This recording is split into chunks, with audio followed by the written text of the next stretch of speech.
Bonjour, ici Gorkab et bienvenue pour ce nouveau chapitre de l'histoire de Laser Game. Cette semaine, nous allons nous pencher sur la génération V2 de matériel Laser Game Evolution. Les idées s'organisaient, les concepteurs embauchaient, ça bouillonnait au laser.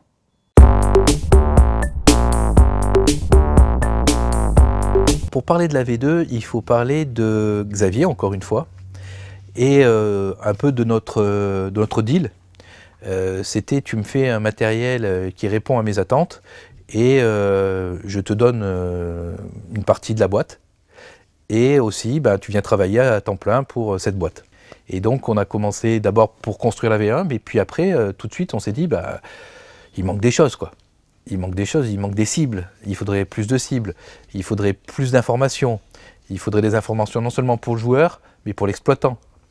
Parce qu'on sait très bien qu'aujourd'hui, il y a beaucoup de pannes qui peuvent être évitées dans l'utilisation de l'électronique, parce qu'il y a des sortes de procédés qui permettent de les voir avant même qu'elles aient lieu. Donc on a fait un cahier des charges sur ce que serait un matériel parfait pour l'utilisation, pour nous, pour le joueur, pour la salle.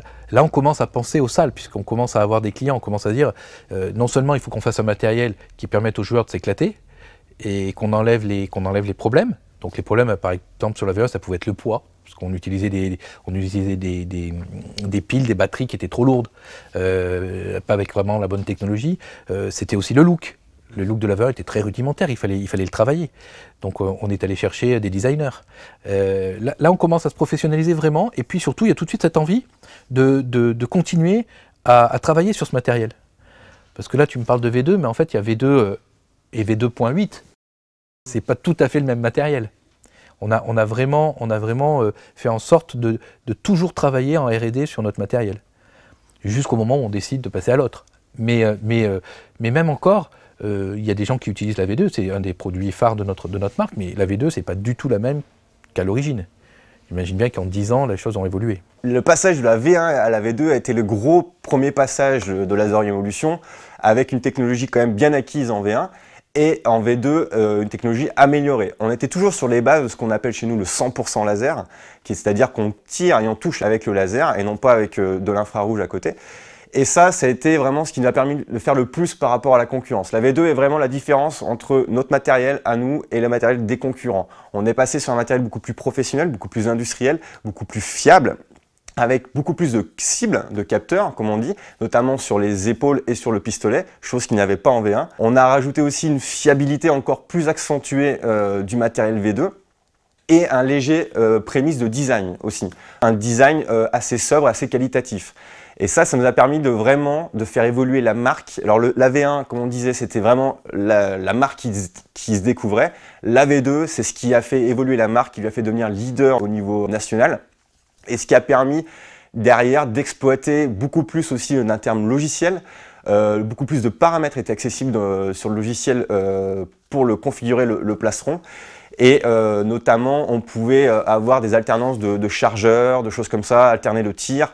On pouvait éclairer, éteindre certaines cibles. On pouvait vraiment créer des mini-modes de jeu soi-même, déjà en jouant, et créer aussi des niveaux de difficulté. La V2, elle a changé le jeu avec plus de cibles, notamment sur les épaules et sur le pistolet, ce qui permet de dynamiser encore plus le jeu, qui avait déjà en V1, qu'il avait déjà bien augmenté. Et là, en fait, avec les épaules et le pistolet, quelqu'un qui est derrière une planche et qui essaye de tirer sur un autre joueur, il est plus protégé complètement, il est obligé de sortir un peu son pistolet, donc il sent sa cible, donc il peut se faire toucher, il peut bouger, donc ça dynamise le jeu, c'est beaucoup plus intéressant, ça devient énormément cardio. Donc avec un pistolet un peu plus gros qui prend en compte la cible pistolet, et qui au niveau de la tenue est bien plus intéressante au niveau du jeu à deux mains, où on a vraiment une bonne tenue et on peut se mettre dans une bonne position. Et les capteurs d'épaule qui permettent aussi, quand on se déplace, où on ne voit pas toujours la cible avant, certains joueurs peuvent la cacher, ou on peut dépasser juste un petit peu d'une planche. Ces capteurs sur les épaules permettent aussi d'agrémenter le jeu et d'avoir un peu plus de surface sur lesquelles on peut tirer, et d'avoir plus d'occasions de tirer également. Donc la V2, c'était continuer le pistolet en mousse, parce qu'il avait fait ses preuves, rajouter des cibles sur les épaules, sur les pistolets. C'était donner la capacité à à nos clients salles, à nos franchisés, de savoir si le matériel est chargé, pas chargé, s'ils ont oublié la veille de le brancher. C'était la possibilité, sur un matériel LaserTag en général, et sur le nôtre, même si c'est rare, c'est plus rare on va dire, il y a quand même une fragilité, c'est le câble qui relie le plastron au pistolet, parce que c'est lui qui prend tous les chocs. Donc ça, il fallait qu'on puisse le réparer sans avoir à envoyer la totalité du plastron en réparation. Donc on a prévu ce genre de choses, mais en même temps, il ne fallait pas que ça s'arrache. Parce qu'à chaque fois que tu veux quelque chose, il y a la facilité et puis il y a la contrainte derrière. Et c'est la contrainte qui pose problème. Donc toujours faire ce genre de boulot. Et la V2, c'était l'aboutissement d'une expérience importante sur la V1 et qui s'est concrétisée, mais qui a toujours évolué pour être de plus en plus efficace. On a fait appel à un designer pour l'esthétique du pistolet et du gilet. Parce qu'on voulait quelque chose de plus joli que celui qu'on avait fait avant. Il nous a fait quelque chose de très bien sur le gilet, qu'on a conservé d'ailleurs. Et par contre sur le pistolet, il avait élaboré un concept double poignée qui était mécaniquement très fragile en fait, où la carte électronique faisait partie de la rigidité du pistolet. Et en fait, en quelques semaines, on a eu beaucoup de pannes. Donc on a dû revoir, là j'ai dû revoir la conception du pistolet et on a fait un hybride entre ce qu'il nous avait fait lui et le pistolet V1 qui était en mousse. Et en fait ça nous a fait finalement un joli pistolet V2 qui a tenu plus de 10 ans et qui tourne encore. Voilà. Bon, on a aussi mis sur la V2 un module radio, ce qui permettait en fait de paramétrer les gilets et de récupérer les scores sans avoir besoin de s'approcher de chaque joueur pour récupérer les scores. Donc ça, c'était aussi très pratique.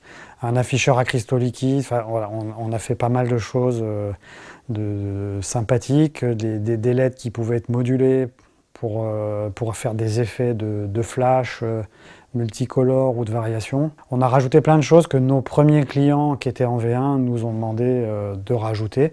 Ce qui était possible de faire, on l'a fait. Et ça a fait plutôt un matériel sympa qui tient encore la route aujourd'hui. Le passage de la V1 à la V2 a permis de faire connaître la marque au niveau national, de s'implanter leader national, de vraiment s'implanter à ce niveau-là. Et derrière, toute l'expérience de la V2 nous a permis de initier la V3 pour en fait devenir encore plus gros dans le monde du LaserTag. La V2, c'est une évolution de la V1, mais c'est aussi un produit qui a toujours évolué pour être de plus en plus efficace pour le joueur, mais aussi pour l'utilisateur salle. Maintenant, vous connaissez le matériel V2 dans ses moindres détails. Si vous avez aimé, si vous voulez en savoir plus, alors n'oubliez pas le petit pouce vers le haut et pour gagner votre partie pour 10 joueurs, pensez à nous laisser un commentaire. La prochaine fois, nous nous intéresserons à tout ce que la V2 a pu apporter au gameplay. À très bientôt.